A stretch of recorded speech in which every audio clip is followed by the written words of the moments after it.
Okay, thank you for coming. We're going to start with a connector. Name two things on your bucket list. One that you've already checked off and one that you'd like to check off. Who would like to go first? I always defer. Okay. I'll go first. Do you want me to say who I am or anything, or not? Or introduce myself? Sure. My name is Dan Sobel. I'm a third grade teacher as well at school here. One thing I've done that I've wanted to do is to start a bagel pop-up sandwich shop, which I've been doing for a couple of years. I'm very happy with that. The bucket other list. One of my things that I would like to do is my wife and I want to go on an African safari in the coming several years. That's one of our plans. Nice. Okay. Thank you for sharing. Heidi? I'm Heidi Leitz. I'm currently an instructional coach. I'm not quite done yet, but on my bucket list is my master's, which in less than 3 months I will graduate. And then my other is I'm writing a book. It's currently a disaster. Well, really I'm writing 3, but I would like to finish 1, at least to start with. What's the Wow. It is I'm No One's Daughter. It's like a kaleidoscope memoir where it's written like through 2 different lenses, and it's upside down, like you turn it, and then it's like it's through like the eyes of like being a child who's brought up in abuse. But then you flip it to the other side, and then it's like all the beautiful things, and then it's like you mix the order of it to like take what you will from your life. So love that. Thank you for sharing. Becca? I'm Becca, and I feel like my bucket lists are always my travel destinations. So one place that I have traveled that was on my list was Greece, and one thing that I have not traveled to is Australia that I really want to go to. Okay. All right, I will share. My name is Emma Randall. I'm a visual arts teacher at Lawton. And my bucket list that I have checked off is I went to Japan. And then one that I want to check off is I want to go skydiving. Yeah, my list.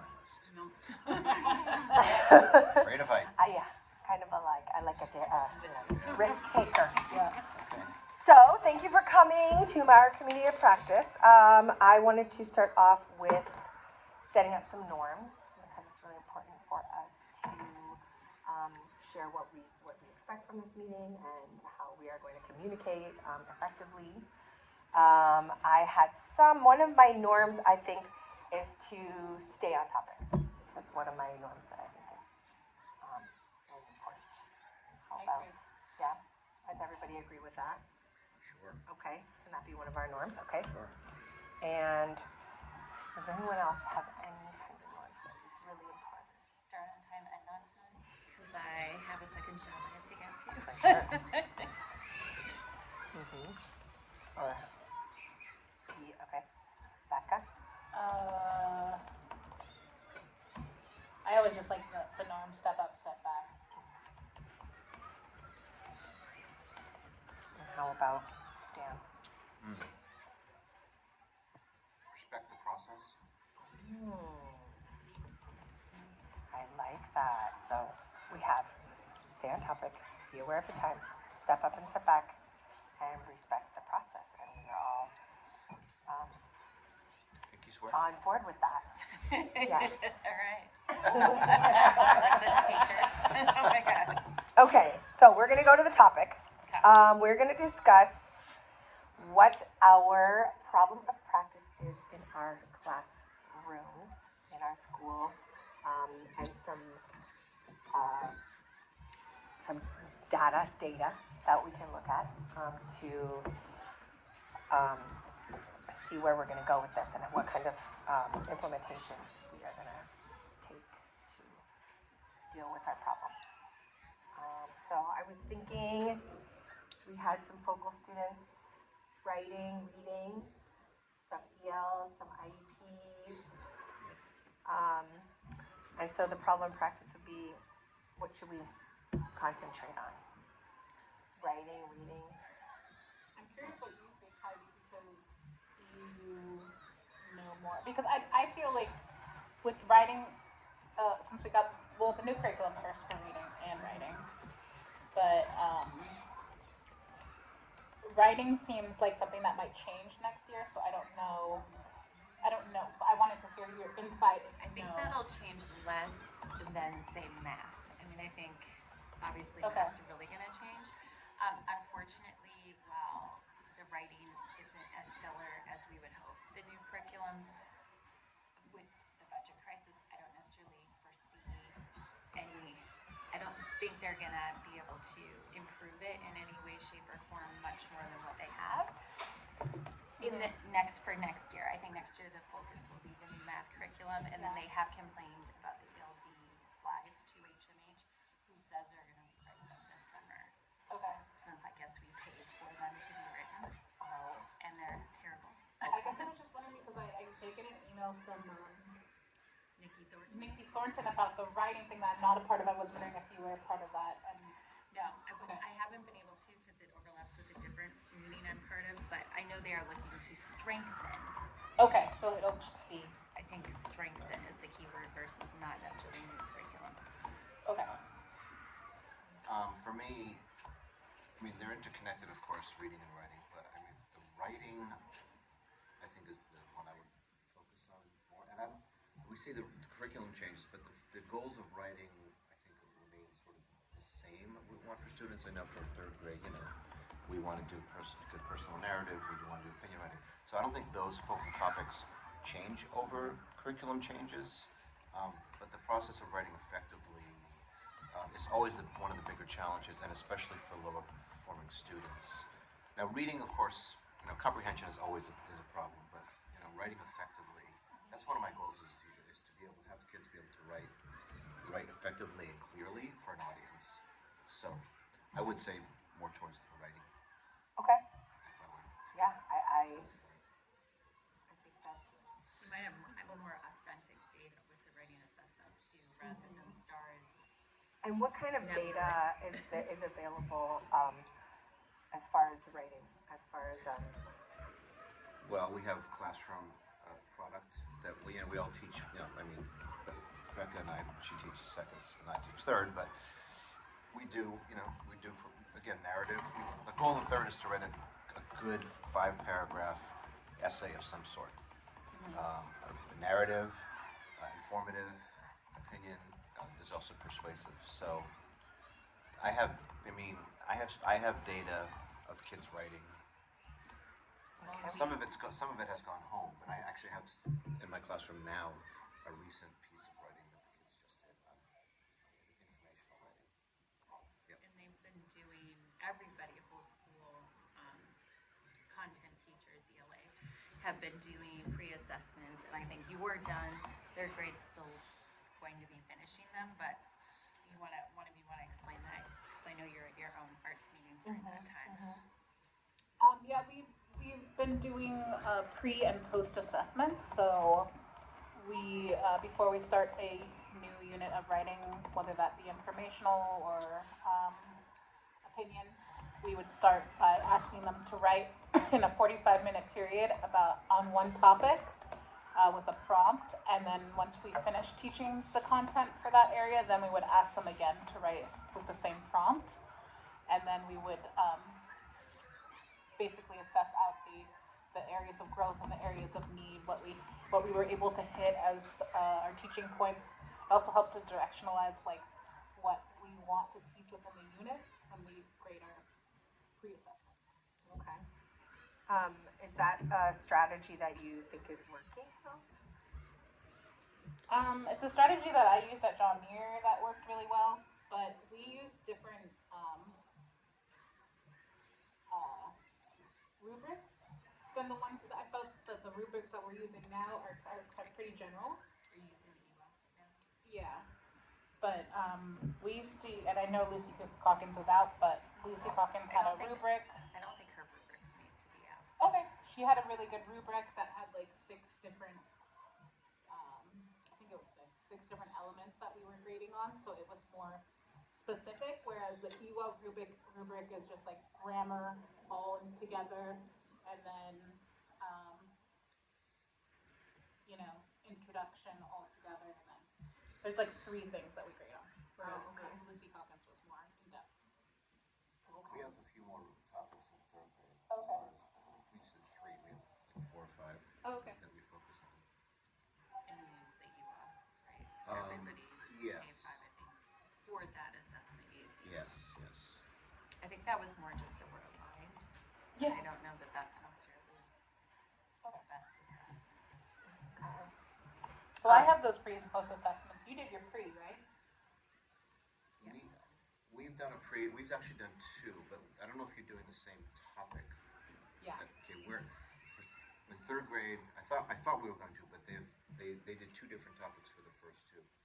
Like the first one they did was we did on sleep, and then we did another one recently on teeth. Both with articles that the kids had to read. So informational. It's informational, yeah. I don't know if yours was different.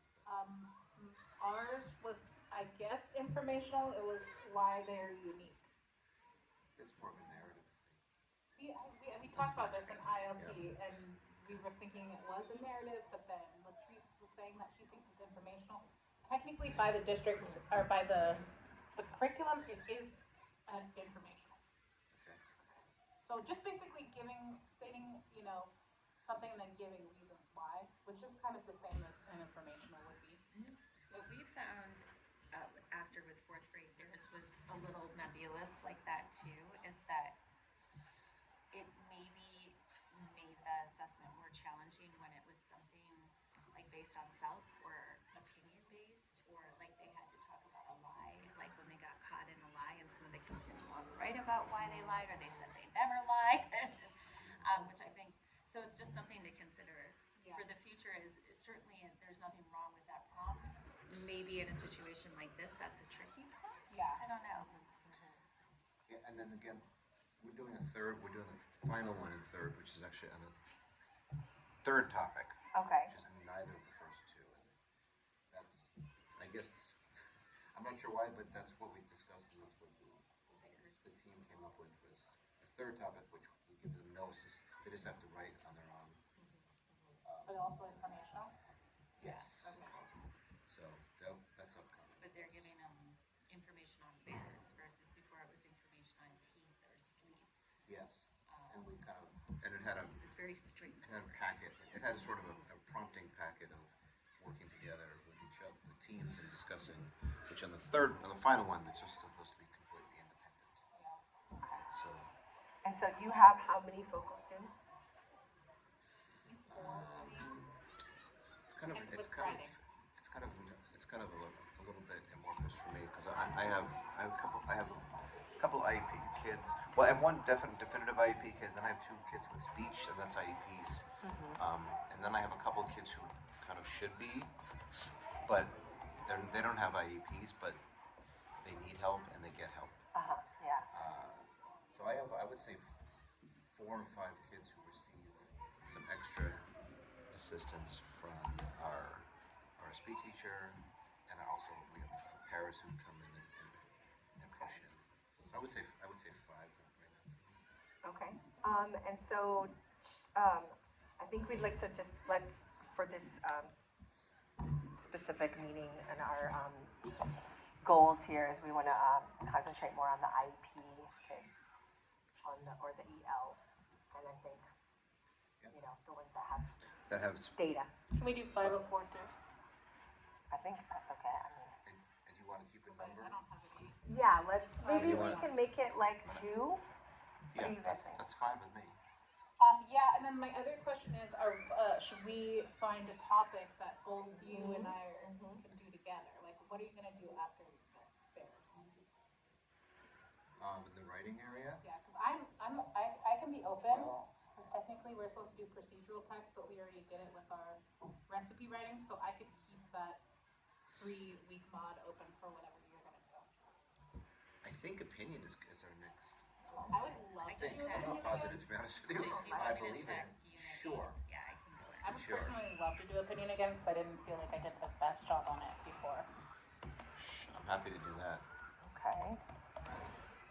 Is this something that we can implement in the next week or so? Or In the next week? Well, you would have to finish your unit. I haven't done my bears yet. Okay. when does this need to be done by? Is it something? So something, we're like looking at like over the span of like a month.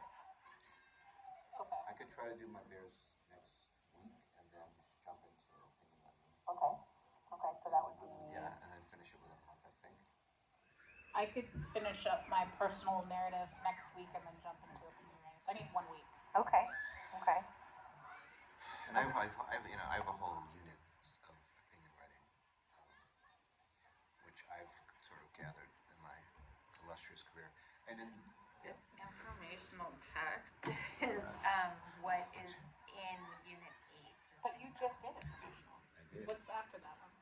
Okay, great question. Give me a second. And if you say module 8 for third grade is more informational, we did 7 was also like I'm not nonfiction. saying that that's what you have to do. I'm just telling you that is what the curriculum says. You're technically on 7. I'm finishing module 7, 9 which is like is about. poetry. Okay, we just did poetry. I'm not on 9 yet. I'm happy to keep going with informational if that's my module 8 because I can tie it in with that. Well, the thing that's so cool about Or we this is you can really mix up the writing and within the mods. Like, I don't think that it Yep. doesn't seem to me when I'm looking at the curriculum that there's a reason that they're tied. Like, we did poetry. Yeah. Right now is opinion, so it would make sense. Oh, then you could swap it. Super sorry to interrupt, just thought it might solve your problem. Okay, so Not let's start with problem. opinion, right? Okay. Good. So we could swap it, and then I can sub in Opinion. opinion. Fine. So is opinion something that we can come to a conclusion? Yes. That is all okay for us to do opinion writings with our focal students? Yeah. Sure. And I'll do it with the rest of my class Yeah. too. And then, would you want us to do like a pre-assessment on that? So before we taught it, do the same thing with 45 minutes. Then we can bring it here and we can look at it together. And then Yes. that No, would- with yeah. no interventions. Just Yeah, just. give them a topic. yeah, we Yeah. might need to make the same prompt. That's fine. I mean, I'm worried about the product I'm going to find with my Audreys and my Catherines. Say, here's the topic, write opinions. But the idea is growth, right? So Yeah. no, yeah. Exactly. Okay. That's fine. Yeah, we can discuss that. okay, Okay, awesome. Actually have a lot of topics to write about opinion. cool. We love opinions. And I feel like it's a good, it's, how do you feel about your students and what they like to write about? Like is there anything or something? Well, I'm sure they can find a topic and write their opinion on it. Yeah. Because everyone loves, pets. It's always what's the best pet? That's a topic. Or, there's lots of topics. So, yes, I'm sure they can find something to enjoy. Okay. We did a brief opinion at the beginning of the year. You know what has great opinion ideas On is module Scholastic 3. News, which we read every week. Yeah. And a lot of them at the end, there's a debate kind of section where two kids write their opinions on a topic. And then we read it. So, yeah, there's lots of good topics. Okay. All right, so we are going to, our strategy is going to be an instructional strategy, opinion writing. Yeah, and I guess my question would be, could we use a different rubric? Because I think if we use the Yeah. Lucy Calkin rubric, it might be easier for us to Sure. to pinpoint what we want our Yeah. strategy to be. Yeah. Show it to me. Okay. Yeah, I'd say use whatever. I'm sure I have it somewhere. I feel like somehow you're asking me, maybe you were asking the group. Oh, So no. sorry. Yes, I get permission. No, I'm not. And question. So you guys want to do this not next week, but the week after. Yes. So is there any time that we could meet again next week and talk about what our prompt is, or like bring some of the data or anything, or we can just meet the next week after you do it? The thing is, next week I have like tutoring on Monday, 4 to 5. Okay. Wednesday, Tuesday is ILT. Wednesday is the district PD. Right. Unless you wanted to meet after that, I could do that. Thursday's tutoring. And I'm on Friday. site Wednesday for training first. Maybe we're gonna Fridays, do Wednesday happy and hour. Friday. Well, which we is- can- yeah, Fridays, yeah. We can do it Delete next that. week then. Yeah. That's Okay. totally fine. Okay. I'm pretty flexible, as you know. could do like in 2 weeks from today, Yeah. that Tuesday. Would that work for everybody? Sure. The next, sorry. Let me look at it. It would Minor be child the crisis. 25th. I think so. I'm gonna check. And then I can just always Yeah. check in with you guys, you know, periodically. Yeah, See that what's way happening maybe, with that. 25th is a Tuesday. that way maybe we could do Did a you need to? pre-assessment on the Mhm. 24th and then bring it to Taco Bell. Okay, perfect. I don't know if that works out. If not, no big deal, right? Yeah, and we can always talk about it, you know, communicate Via email. via email. And, you know, there's no crunch time too Okay. much. Just trying to hit the goal or hit a goal or assess. So I'm going to do the 25th, and I will send an invite to you guys. Thank you. Okay, all right. Well, just want to appreciate all of you for coming and talking and being part of my meeting, and for being super supportive all the time. Of course. You're welcome. Pleasure. Yeah. Would you like a process check or check-in? Should I do the process shower? No. He's volunteering. But yes, let's check in. Let's Everything check was in good. with that. Thanks, Chris. Let's check in with our I think all the four norms. were met, right? Stay on topic. Pretty much. Be aware of time. I think we're good with time. We're almost a little early. Step up and step back. I'm respecting the process. If it's not, you know, we're just going to take the time that we need because we're all busy. Here's the loser. Okay.